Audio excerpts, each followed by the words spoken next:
Bonjour. Dans notre pays, le déconfinement a démarré depuis lundi dernier, 11 mai. Je précise que nous avions demandé une dérogation pour l'ouverture de notre marché dominical le dimanche 3 mai et nous n'avons pas reçu l'autorisation d'ouverture. C'est donc le dimanche 10 mai que notre marché a pu ouvrir. Nos commerces, ceux qui étaient fermés, ont pu réouvrir depuis le 11 mai, sauf les cafés et les restaurants. C'est extrêmement important dans cette phase très difficile de soutenir nos commerçants en achetant chez eux à Saint-Arnaud-en-Yvelines. C'est aussi, je tiens à vous le signaler, un moment extrêmement difficile pour les restaurants. Un certain nombre d'entre eux s'organisent et viennent de s'organiser pour proposer de la vente à emporter. C'est le seul moyen dont ils disposent aujourd'hui pour tenter d'avoir un peu de chiffre d'affaires et de maintenir l'activité à flot, hein, parce que c'est le risque de perte de commerce dont il s'agit.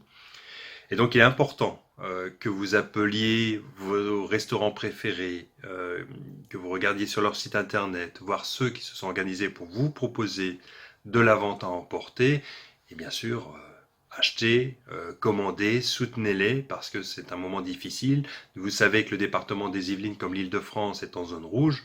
Nous ne savons pas actuellement quand les cafés et les restaurants pourront réouvrir. En zone verte, ils pourraient réouvrir à partir de début juin si tout se passe bien. Nous ne savons pas. Donc c'est vraiment important de soutenir nos commerçants, l'ensemble des commerçants évidemment, et plus particulièrement, je tenais à souligner la situation des restaurateurs. L'activité redémarre, la médiathèque a réouvert jeudi dernier. Elle est aussi en mode location ou prêt à emporter. Il suffit de réserver à l'avance le document que vous souhaitez emprunter, prendre rendez-vous et puis vous pourrez retirer ce document, j'ai souvent des livres, hein, à la médiathèque à l'heure convenue. La maison Elsa Triolet Aragon prépare aussi son ouverture. Ce sera un peu plus tard, sans doute vers le 6 juin, c'est en tout cas ce qui est prévu pour l'instant, ça peut changer, il faut vraiment se tenir informé quasi quotidiennement pour savoir ce qui se passe. Ça sera une ouverture à la maison Elsa Triolet Aragon restreinte, par exemple le bureau d'Aragon fait 6 mètres carrés. Donc évidemment, ça fait une seule personne, si c'est 4 mètres carrés par personne. Donc vous comprenez bien que la visite se fait de façon organisée en respectant les gestes barrières et la sécurité sanitaire. Le parc de la maison sera également ouvert. Le sport peut reprendre sous une forme individuelle. Nous avons donc ouvert le complexe sportif, uniquement les portillons. On vient au complexe sportif pour faire du sport, donc il n'y a pas besoin de rentrer sa voiture dans le complexe sportif. Et on utilise les portillons. Pour ceux qui veulent utiliser la piste d'athlétisme, eh bien on prend les portillons également, on ne passe pas par les portails. Et eh bien on fait du sport. Ceux qui, sous forme associative, souhaitent faire du sport, je dirais presque en groupe, sans contact, très clairement, ça peut être fait, par exemple en renforcement musculaire, mais par groupe de 10 personnes maximum. Voilà. Il faut éviter tout regroupement excessif et bien sûr il faut se coordonner. Le complexe sportif est un lieu ouvert à tous. J'attire l'attention des associations qui n'ont pas l'habitude d'utiliser le complexe sportif, de faire attention et voir de se synchroniser avec l'union sportive, l'USSA, pour qu'on ne se retrouve pas avec plusieurs groupes de 10 en même temps au même endroit. Ce serait vraiment contre-indiqué. Je vous informe que je demande la réouverture des parcs et jardins de notre commune. Je pense notamment au parc de l'Alleu, au parc Arsenault, à la Coulée Verte, parce que nous sommes très proches d'une zone verte, hein, l'Eure-et-Loir est en zone verte, parce que nous sommes une ville rurale, parce que nous ne sommes pas dans une situation de population au mètre carré ou à l'hectare très importante. Il me semble logique que nous puissions ouvrir les parcs et jardins, surtout quand on entend que la ville de Paris et d'autres demandent la réouverture de parcs pour eux. La fermeture de nos parcs et activités ne paraît pas logique. Voilà. Donc je demande une dérogation pour notre commune et je vous tiendrai informé dès que nous aurons obtenu, je l'espère, une issue positive à cette question. Pour accompagner la relance de l'activité, nous distribuons des masques. Vous le savez, nous avons déjà distribué des masques le week-end dernier. Nous avons maintenant de nouveaux masques qui arrivent, achetés par la commune, qui vont être distribués, je pense, ce week-end du 15 mai, et puis la semaine qui suit. On aura au total donc 3 masques en tissu par habitant.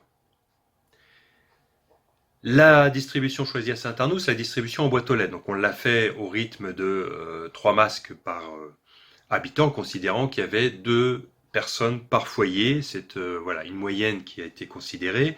Évidemment, il y a des foyers où il y a plus de personnes, et donc pour tous ceux qui ont plus de 2 personnes de plus de 10 ans, on part de 11 ans, donc les années collège, pour fournir les masques, eh bien il y a une distribution qui se fait au colombier. Vous y allez, il y a une information qui sera faite de toute façon, vous y allez avec des documents, pièce d'identité, livret de famille, et puis on vous fournira le complément de masque pour l'ensemble de la famille, en tout cas au-dessus de 10 ans. Voilà.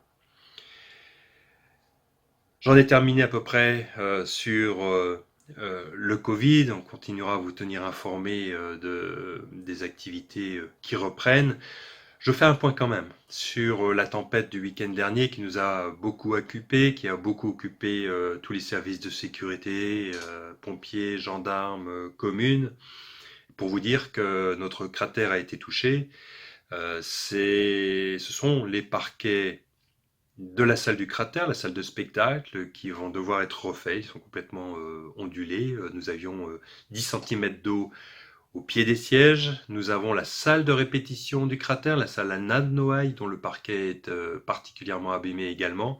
Et donc nous allons avoir des réparations à faire pour le cratère également. J'ai une pensée pour tous ceux qui évidemment j'allais dire combattre l'eau, c'est difficile, à part la laisser passer et attendre que ça aille mieux, mais voilà, qui ont subi des dégâts pendant ce week-end dernier lors de la tempête qui a été assez rude sur notre commune.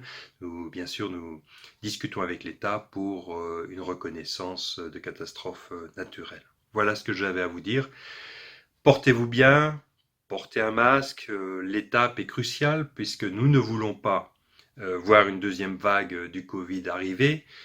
Et surtout, nous ne voulons pas revoir nos commerces devoir fermer parce qu'il y aurait trop de malades et de morts.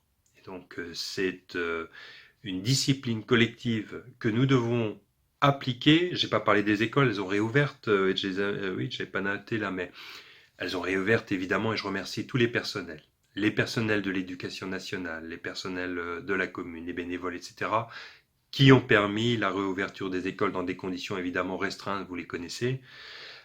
C'est tout le travail collectif que nous faisons pour faire face à ce virus et nous ne voulons pas évidemment devoir faire face à un deuxième déconfinement. En tout cas, pour les commerces et l'activité, ce serait dramatique. Portez-vous bien, portez un masque et à bientôt. Merci.